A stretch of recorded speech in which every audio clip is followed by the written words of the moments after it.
Good morning. I have a testimony I want to share with you guys. Not a month passed that I don't think about this event that took place in my life, maybe back in 2011 or 12. I don't remember the exact date. It's a life transforming event that took place, and I'm excited to share it. But as I said before, not a month passed and it don't come to mind, but God have a way of reminding me and bringing this back to remembrance of his goodness towards me. Let me take this mask thing off. Back in 2011, I went to go and work on somebody's car. Was doing a tune-up. Never forget the car, Lincoln Continental or so. Working on this car, I saw a big blood splatter right in their driveway. So I said to the dude, "Hey, somebody got shot or something? What happened right there?" Said, "No, this guy who owned this house. He's actually renting from this guy. He was working on the car, and the jack stand or the jack was at the edge of the concrete. The concrete broke and the car fell on him and basically crushed him to death. Was on the news and everything like that." When he said that, I was fighting the tears from falling out of my eyes. Not necessarily for the guy, that sounded a little rude, but I felt bad for him. But what hit me at that moment is what could have happened to me. Let's take it back a little bit. And I know it's weird starting from this point, but I jacked up the car. I was jacking up a Honda right at my mom's house, trying to do an oil change. I know I should not go under a car with one jack. And for those who work, go under a car with just one jack without safety stands, just in case that jack goes down, because it's hydraulic. Sometimes they'll just go down like that. But for those who work in vehicles with Honda, I think they changed that now. Their oil filter was way at the back. So because I've been doing it for a while, I say I'm gonna rush under this car and just change the oil, get that oil filter, screw another one back, went under the car. I've never heard God's voice, but I felt that impression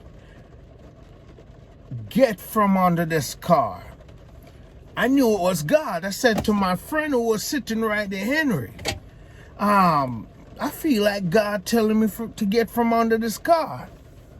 He said to me, "Get from under the car then." As soon as I got from under the car, boom, car fell.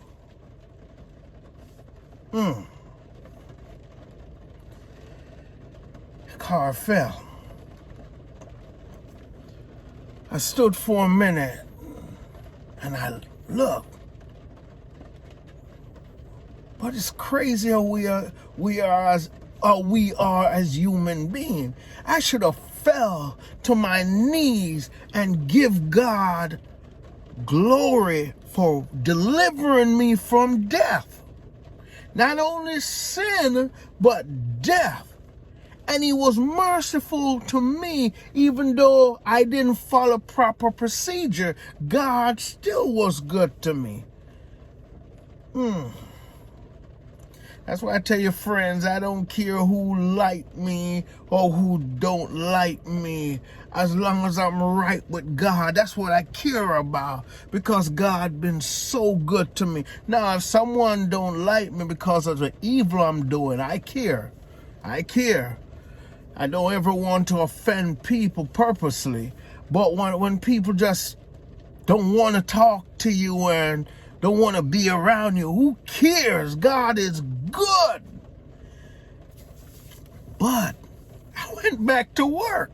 Instead of falling on my knees and giving God honor and glory and praise, I went back to work on the vehicle. Now you could see why the children of Israel acted that way. God opened the Red Seas, rained manna down from heaven, did all that, and they still would complain the next day. Went back, working on the car. It didn't really hit me until I was working on that gentleman's car. Gentleman who was telling me what that blood splatter was. That would have been me. But God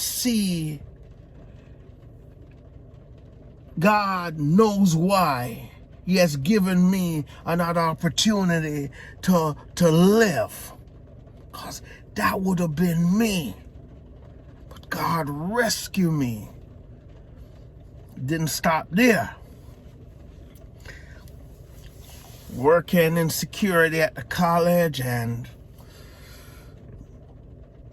there's a professor I always talk with. Very nice lady, godly lady. Oh, this lady is so encouraging.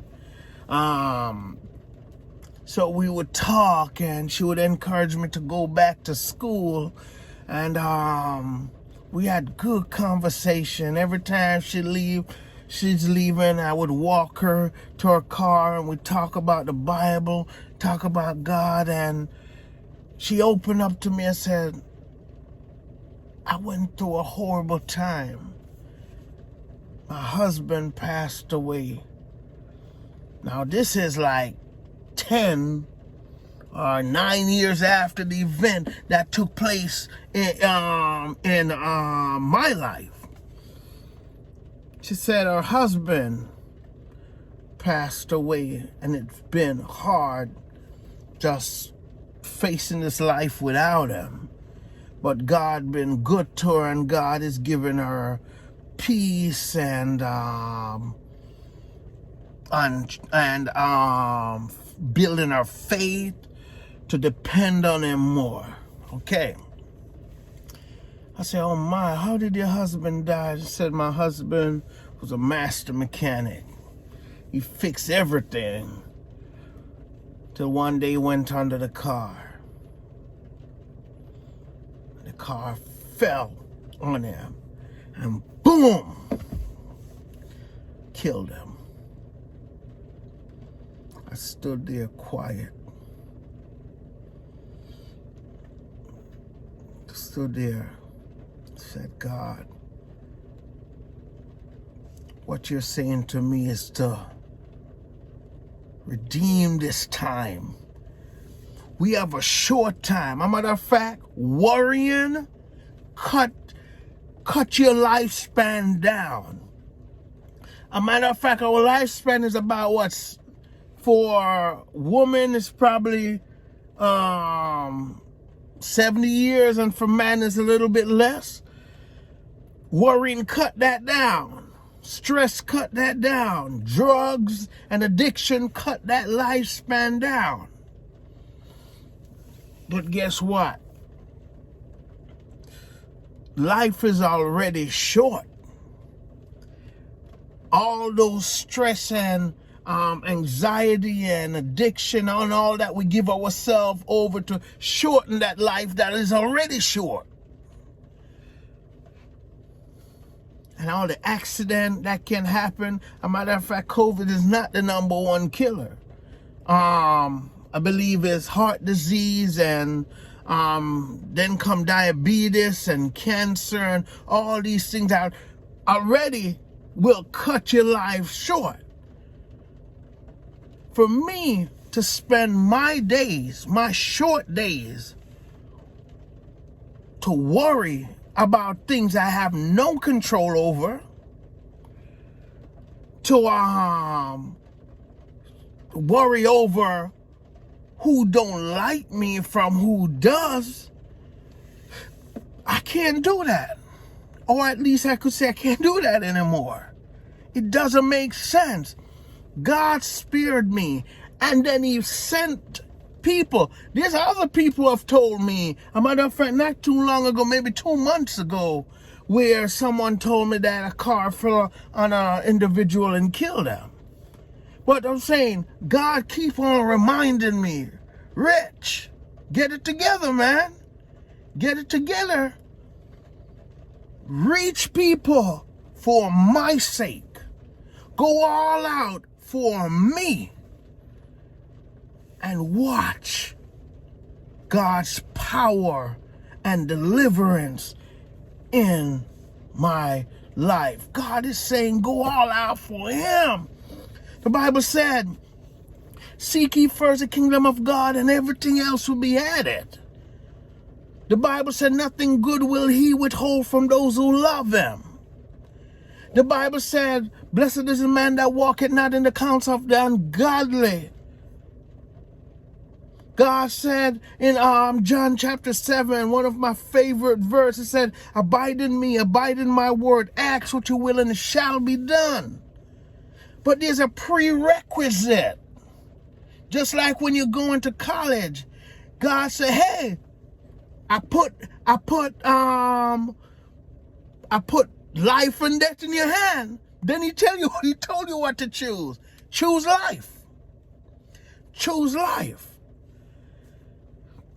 So God give you. He didn't make you like as a robot. God ain't gonna hold you down and put all kind of things in your head. Follow me.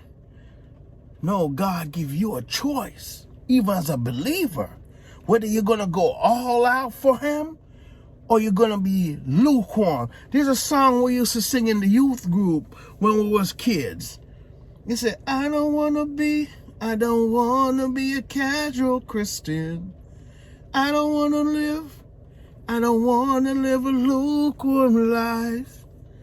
I want to light up the sky with an everlasting light. I don't want to live a lukewarm life. Something like that. Casual Christian. I want to go above that. Above that.